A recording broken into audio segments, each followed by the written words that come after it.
One day, without warning, your time in this world will end. Not when you expect it, not when you feel ready, but at the exact moment written for you by Allah.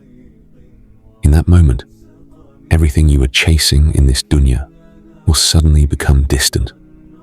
Your plans, your notifications, your unfinished goals. None of it will matter the way it once did. What will matter is what you sent forward. According to the Islamic tradition, the first thing that happens is the arrival of the angel of death. For the believer, this moment is described with gentleness and mercy.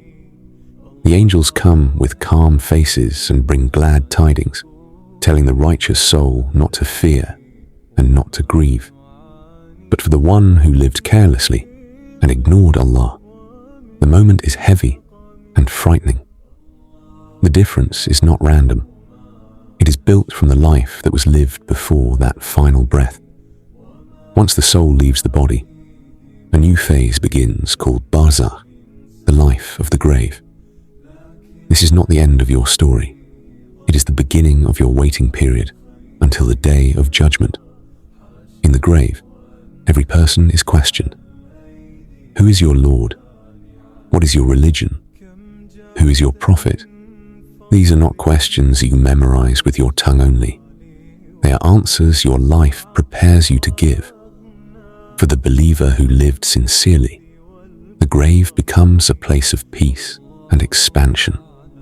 It is described as being widened, filled with light, and opened toward paradise. There is comfort, there is rest, there is relief after the struggles of dunya. But for the one who ignored reminders and lived only for desires, the grave becomes tight and distressing. It becomes a place of regret, not because Allah is unjust, but because the person spent their life preparing for everything except what was guaranteed to come.